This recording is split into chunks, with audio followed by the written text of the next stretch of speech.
Bonjour à toutes et à tous et bienvenue dans Cinefiles pour une nouvelle critique de L'Aventure intérieure, un film sorti en 1987 de Joe Dante. Avec Dennis Quaid, il y a Martin Short aussi et Meg Ryan. Le budget de ce film, c'est de 27 millions de dollars. Il en a rapporté à peu près 95. Pas mal d'attentes de la part du studio, mais qui n'ont pas été comblées. Mais sur le marché de la vidéo, il a très bien marché. Sorti quasiment sans pub, il s'est frayé un petit chemin pour devenir un petit peu culte. Notamment, c'est ce qui a sûrement le plus impressionné à l'époque, sur ses effets spéciaux. Il y a eu même, je crois, un Oscar pour ses effets visuels. Il dure 2 heures, et qu'est-ce qui se passe pendant 2 heures ? Eh bien, c'est le lieutenant de l'US Navy, Tuck Pendleton, qui va participer à une expérience scientifique, être miniaturisé, mais des espions arrivent dans le labo et s'emparent de la puce qui va permettre d'inverser le processus. Durant la fuite des scientifiques, Tuck est injecté dans le corps d'un employé de supermarché, donc le personnage joué par Martin Short, Jack Butter, qui est un espèce d'énergumène dépressif, complexé, hypocondriaque, absolument affreux. Et en communiquant avec lui, eh bien, ils vont essayer de trouver une solution au problème de Tuck avant qu'il ne manque d'oxygène. Un film qui va croiser un peu plusieurs ambiances en quelque sorte. J'ai vu quelques films de Joe Dante et je trouve que le voyage et l'exploration dans ces histoires prend toujours une sacrée tournure. Vraiment, Explorers, on est un peu sur les mêmes registres. Et ici, on va explorer l'intérieur du corps. Alors, je vais faire un retour rapide, mais par rapport au voyage fantastique, la précédente critique, là on est vraiment dans un corps en activité, dans son déchaînement, avec la salive, de la morve, des sucs gastriques, du sang, de l'urine, il y a plein de choses, et ça mêle en même temps des choses comme l'angoisse, le courage, le dépassement de soi, mais d'une façon un peu ridicule aussi, faut dire, avec le mec comme ça qui sort du camion, oui, je le vois, et il sort comme ça du camion, enfin, c'est tout foufou. Je pense que c'est un petit peu l'ambiance qu'aime bien Joe Dante dans ses films. Ça fait toujours un peu scénario série B, même généralement film série B, une sorte de comédie de science-fiction, alors que le premier script n'était pas vraiment une comédie. D'abord, c'était un film d'espionnage un peu sérieux, et ça se transforme en comédie, parce qu'il y a eu des réécritures au fur et à mesure. Et ça donne un film qui a une véritable énergie pour toute la famille. Et j'entends par comédie aussi bien des choses au niveau du tac au tac du dialogue que des choses visuelles, avec le mec à poil dans la rue qui est en train de hurler. Là, c'est l'acteur Dennis Quaid qui hurle là, Lydia, comme ça à poil totalement, avec le cul nu, on filme le cul, voilà. Enfin, c'est absolument ridicule. Ou l'autre moment qui est amusant, où Martin Short qui vérifie en passant au WC qu'il n'a pas expulsé Tuck. C'est absolument ridicule, mais c'est bien vu pour le coup, il a le réflexe de vérifier. Je ne pense pas que le film, et je dis ça parce que je l'ai vu dans des critiques et des avis, qu'il faut poser son cerveau. Il y a toujours une activité en fait quand on vient réceptionner des images. Mais par contre, en effet, par rapport à l'idée de ne pas réfléchir plus que ça, le film ne se prend jamais au sérieux. Il est très caricatural, c'est un peu l'idée de Joe Dante, faut dire ce qui est. Et je ne suis pas là pour faire un listing des potentielles anecdotes ou caméos qu'il y a dans le film qui sont références à certaines choses qu'aime bien Joe Dante. Il y a Chuck Jones, voilà, oh là là, il y a Chuck Jones, mais en fait on s'en fout. Je laisse ça à d'autres youtubeurs qui sont des spécialistes des anecdotes, et des coulisses de tournage dont on n'en a un peu rien à faire au bout d'un moment. En fait, c'est bien joli, ça peut faire briller en société. Ah ouais, vous savez que le tunnel, il a été fait comme ça en silicone, oh là là. On s'en fout en fait. L'impression, c'est qu'est-ce qui te reste à la fin comme énergie en fait. Quelle est l'impression que laisse le film ? C'est une comédie de parodie. Et presque de parodie d'un peu dans tous les sens et pour tous les goûts. D'action, de science-fiction, une parodie de comédie aussi, puisqu'on y va à un niveau qui est ridicule, avec le mec qui danse tout seul dans son appartement, alors que... Enfin, il s'ambiance. Alors là, c'est clair qu'il s'ambiance, mais enfin, je vois ça, je dis, oh là là, c'est très gênant. C'est une comédie qui devient gênante parce qu'elle est parodique de tout.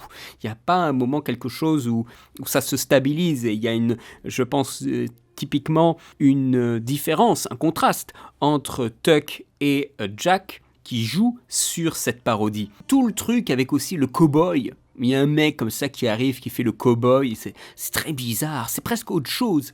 C'est un espèce de délire, le film. Voilà. Et je pense que ce film a cette instabilité qui est précieuse. On ne sait pas ce qu'on va voir ou jusqu'où on va aller. Et donc, le film, il est en surprise constante. Et ça, c'est une vraie plus-value du film. C'est une prise de risque, mais c'est aussi une plus-value de ne pas du tout savoir où va aller le récit. Et au final, je pense que pour regarder ce film, il faut garder une sorte d'innocence. J'aime pas trop cette expression de garder son âme d'enfance parce que ça veut pas dire grand chose et surtout on n'en voit que les bons côtés alors qu'il y a aussi de très mauvais côtés, c'est d'être fortement influencé par n'importe quoi. Je pense qu'il faut garder aussi une sorte d'innocence, il faut pas commencer à voir que tout est mal fait ou que les choses, les jointures du film ne sont pas très stables. Il faut aussi s'abandonner un petit peu au rythme du film, à l'énergie du film, tout en ayant aussi en tête que c'est un film de Joe Dante, de par la nature, les gimmicks qui reviennent dans ces films, le bricolage de petites machines qu'on voit dans Small Soldiers, qu'on voit dans Explorers, aussi cet acteur Dick Miller qui revient partout sous différentes formes plus ou moins sympathiques, je trouve. Ces citations n'empêchent pas de voir le récit, de le comprendre et de prendre plaisir. Ce sont des petits easter eggs, des choses qui ne vont pas nuire à la compréhension générale de ce qui se passe, en tout cas dans une première lecture. On a l'impression aussi de vivre une vraie aventure complète. Il y a beaucoup de scènes, il se passe beaucoup de choses, et on a l'impression à la fin d'avoir vraiment vécu un bon spectacle. Même si en disant qu'il y a beaucoup de choses, c'est aussi une dynamique de récit bien lourd, qu'a relevé mon pote Roger Hébert qui parlait de overplotted, c'est-à-dire surploté, trop d'intrigues. On dirait qu'il y a plusieurs films dans le film. C'est un petit peu ça aussi. N'oubliez pas que le film, il a eu des remaniements de scénario et il y a des traces. Voilà, il y a des traces. Il y a plusieurs tons de films, en fait, qui sont ensemble, qui essayent de cohabiter ensemble et on va essayer de voir s'il y a des connexions. J'ai presque l'impression que les scénaristes ont forcé leur connexion. Alors, c'est sûrement plus facile à accepter dans les années 80 que maintenant. Et en cela, cette façon de faire un récit est assez datée. Le film, il est empreint d'une époque, d'une façon de voir l'emboîtement des genres cinématographiques. Aujourd'hui, on ne fait plus vraiment ça, et c'est quand même assez rare qu'on ait autant de fourmillements de récits.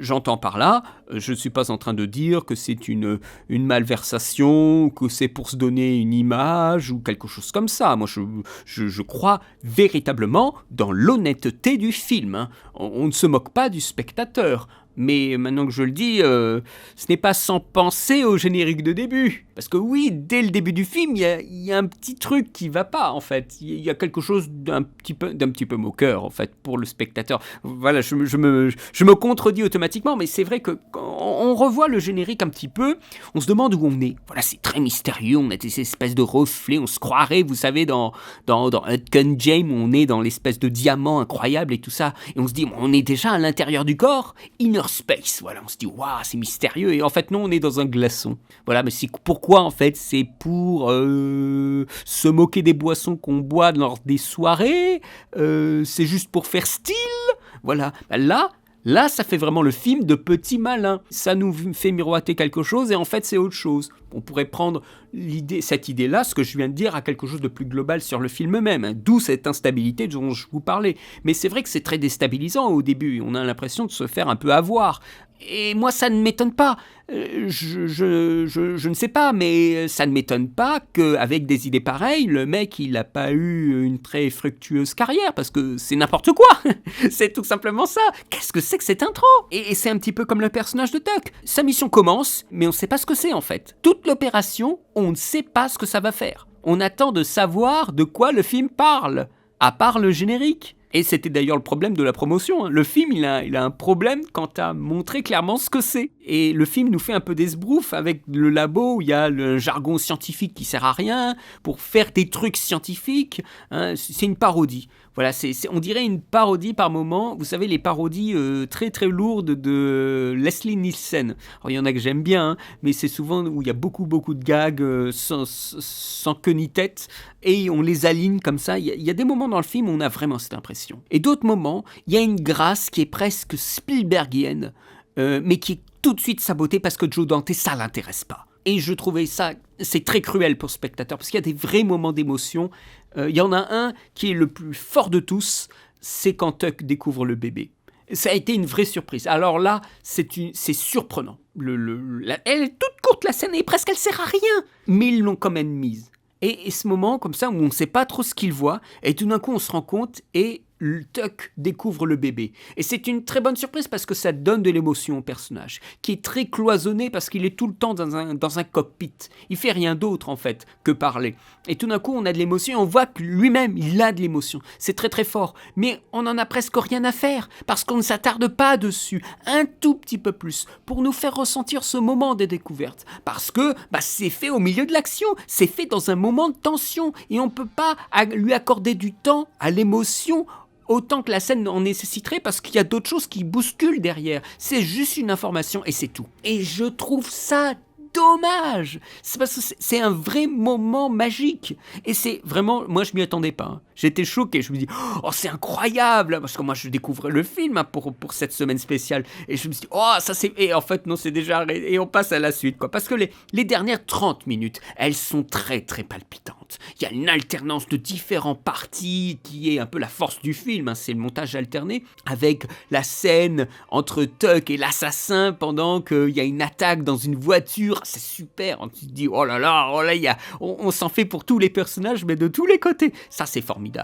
Et quand je disais que c'était une énergie pour la famille, il y a quelque chose que j'avais lu en critique qui était très juste, c'est qu'il n'y a pas de meurtre. Pas vraiment. Il y a un mec qui est à l'hôpital, je crois, c'est le scientifique qui avait injecté Tuck dans Jack. Je sais plus s'il est mort ou non, mais à la limite, je crois qu'on le sait même pas, très très clairement. Mais il n'y a pas de meurtre pendant la prise du labo. On utilise du gaz, c'est un peu ridicule. Vous savez, c'est un peu du même niveau que, on dirait, vous savez, le remplacement des armes à feu par des téléphones dans E.T., par des talkie-walkie.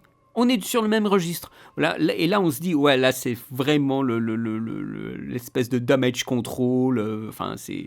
C'est spécial. Je voudrais revenir aussi rapidement sur cette idée d'hystérie, en tout cas de chaos. Il y a quelque chose qui communique entre Tuck et Jack, c'est quand Jack se prend une gifle, par exemple, il est bousculé, eh bien, hop, tout de suite, Tuck, il est basculé de l'autre côté. Alors, il y a vraiment une vase communicante. Ils sont une seule personne. Aussi, quand il y a une vérification dans l'oreille, on a le médecin qui regarde avec une lumière à l'intérieur de l'oreille, et là, il y a Tuck qui est aveuglé parce qu'il est dans l'oreille. Alors, c'est une espèce d'hystérie qui est rigolote. Par moments, vraiment, le film, il est très hystérique, hein. Mais c'est principalement à cause, je trouve, de Martin Short, et je dis bien à cause, pas grâce, parce que l'hystérie rigolote, c'est rigolo 5 minutes, mais quand c'est tout le film, c'est plus vraiment dans ma mentalité de voir ce genre de film. Voilà. Et je parle pas des incohérences, mais bon, ça, c'est pas très grave. C'était presque un script sans limite. Au départ, ils voulaient faire des espèces de duos improbables. Michael J. Fox dans le corps d'Arnold Schwarzenegger. C'est vrai que ça vend le rêve, ça. Ce serait assez amusant. Ou Dean Martin dans le corps de Jerry Lewis. Vous voyez le truc. Mais là, ils ont fait une espèce de film. Maintenant, je me questionne un peu, mais j'avais lu dans une critique un film buddy movie. Alors, à mon sens, pas vraiment. Mais bon, ça reste un élément scénaristique, car un sous-genre buddy movie, il faudrait déjà qu'il y ait une esthétique, hein. Là, ce n'est clairement pas le cas. Mais bon, ok, on va partir sur le principe frauduleux que c'est un buddy movie. Ce sont des mecs qui sont différents, voilà. Et ils vont s'aimer à la fin. Alors si c'est ça le buddy movie, c'est un peu pauvre, hein. Mais ils ne sont pas vraiment en opposition au départ. C'est un peu le cœur du récit d'ailleurs des buddy movies. Ici, on est dans une dynamique de duo qui fonctionne plutôt bien. parce qu'il y en a un qui est très confiant et qui va guider l'autre et lui donner de la confiance. Dont justement ce rapport là dans le camion où il essaye de le motiver et lui faire un speech à la con, et l'autre, ça, il se réveille et il sort du camion en fanfare. C'est assez poilant, mais c'est en même temps assez ridicule. Et c'est le moment où vraiment on peut parler d'hystérie. Dennis Quaint, là, vraiment est d'abord un spectateur, parce qu'il ne fait que regarder, et à un moment, il est un peu directeur d'acteur, parce qu'il dirige en fait le regard, il donne des indications au personnage de Martin Short pour bouger. Donc on a cette dynamique d'homme perdu et d'homme trop pétillant, et ça amène à une complétude. L'homme du dedans dictant à celui du dehors la marche à suivre. Et ça a toujours été, je le reproche au personnage de Martin Short, la façon de jouer, il s'agite beaucoup, mais ça fait partie des personnalités exacerbées que met régulièrement en avant Joe Dante dans son cinéma. Ce n'est pas une surprise, mais puisque moi je regarde pas un film de Joe Dante tous les 4 matins, c'est un peu surprenant sur le coup, mais c'est vraiment la blague humaine. Vous voyez, c'est le scientifique qui sue comme un malade, comme c'est pas possible, avec sa course sur le bicloun, sur la bicyclette. Voilà, Martin Short, il est déchaîné. Et Joe Dante lui laissait le temps et des prises pour l'améliorer, pour changer même. Mais il s'agite beaucoup. Il en fait des tonnes. Il danse dans son appartement, ça fait un peu con. C'est une sorte d'allégresse gênante. Mais il n'y a pas que lui, hein.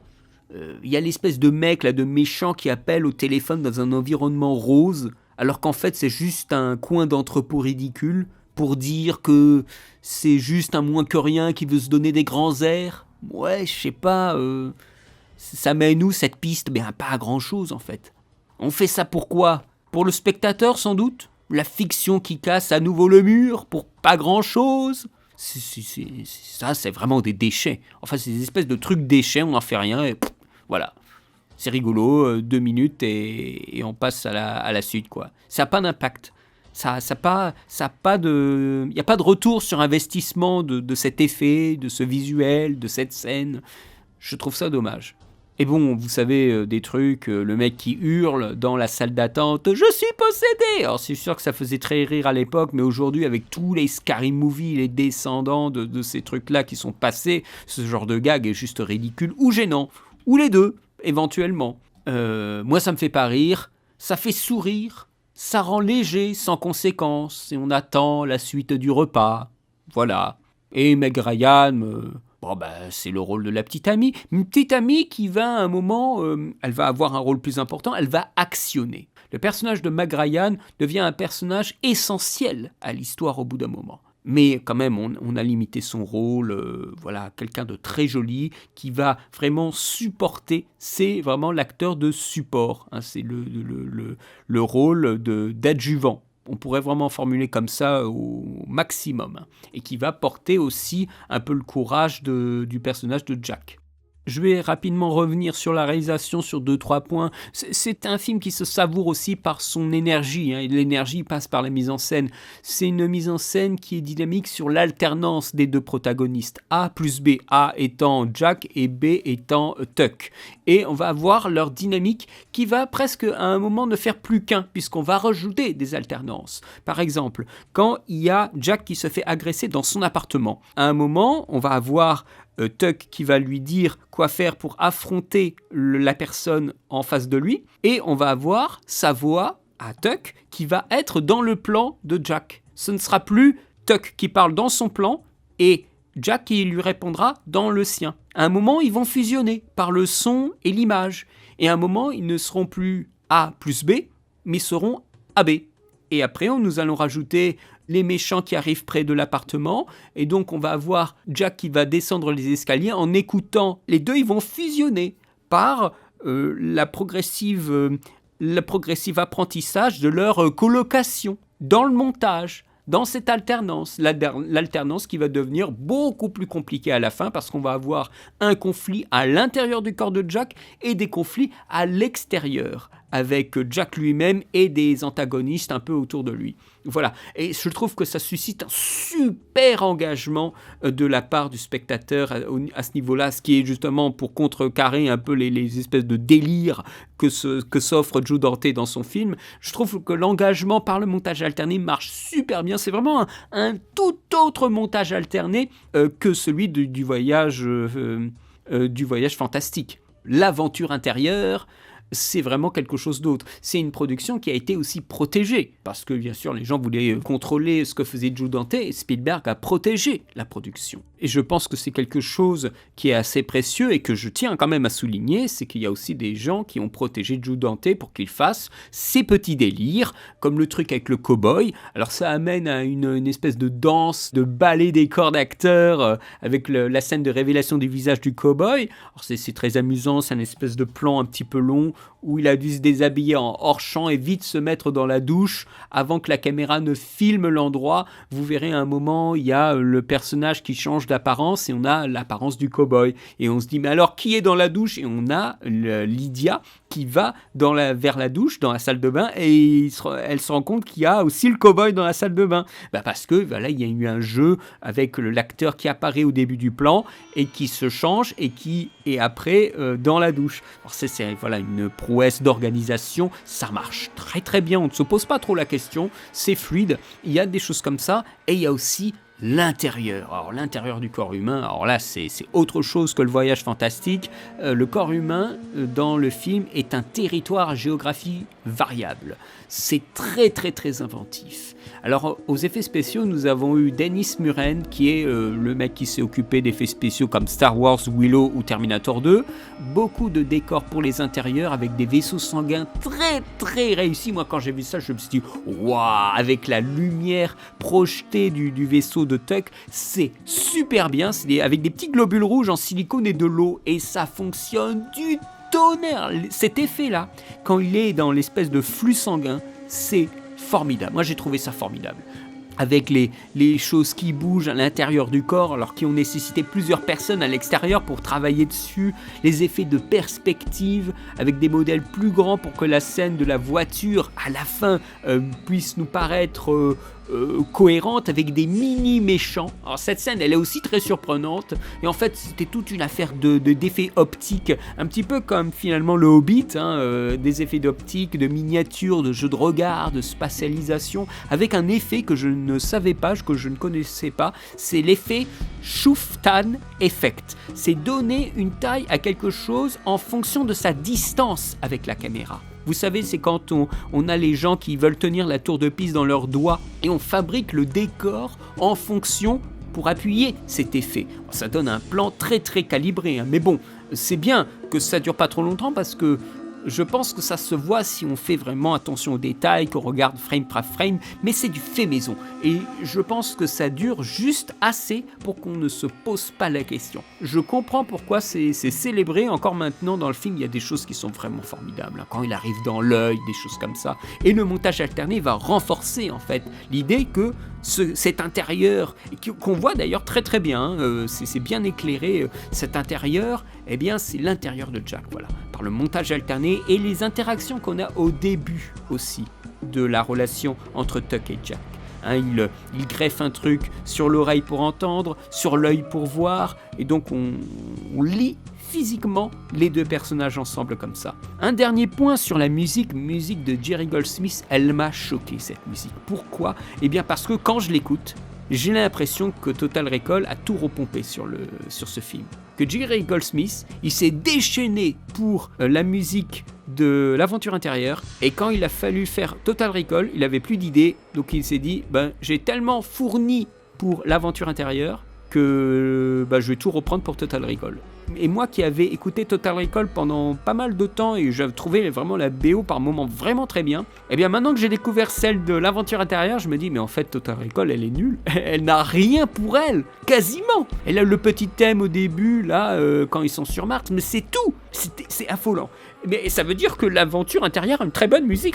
Elle est pas mal. En conclusion, écoutez, c'est un film qui est totalement... Ça, c'est un film à montrer aux enfants. Moi, je pense que pour les enfants, c'est super. Je pense aussi que c'est un film qui a bien vieilli, c'est tout à fait correct, mais après c'est un film qui a des absurdités. Et il faut avoir une espèce comment dire, d'énergie un peu bon enfant et un peu farfelu, un peu grotesque pour apprécier certains gags dans le film. Évidemment, hein, on peut pas être systématiquement à chaque fois qu'on regarde un film dans totalement le bon esprit, aligné avec le film. Des fois, il y a des petits décalages. Je pense que je l'ai eu un peu devant ce film-là, mais je trouve qu'il a une vraie bonne énergie, une bonne honnêteté quand même, hein, même si j'avais dit que le générique de début avait un petit souci à mon sens. Je suis content d'avoir vu ce Joe Dante que je n'avais pas encore vu. Je dirais pas que c'est un film qui comble des chaînons manquants. Je trouve que Explorers est peut-être plus important. Je suis content de l'avoir vu, je suis content de vous en avoir fait un retour, j'espère que ça vous aura plu. Moi, je lui mets un 13,5 sur 20. Dites-moi ce que vous en pensez. Est-ce que vous voyez, vous, d'autres points communs avec d'autres films de Joe Dante encore que ce que j'ai pu évoquer au début de la critique? N'hésitez pas à me dire ce que vous en pensez, si vous trouvez que je suis peut-être trop dur avec ce film-là, je ne sais pas. Dites-moi donc, j'ai hâte de vous lire. Quant à moi, eh bien, je rends l'antenne pour une autre vidéo très très bientôt. Je vous souhaite une très bonne journée, une très bonne semaine et à bientôt pour de nouvelles vidéos. Allez, salut!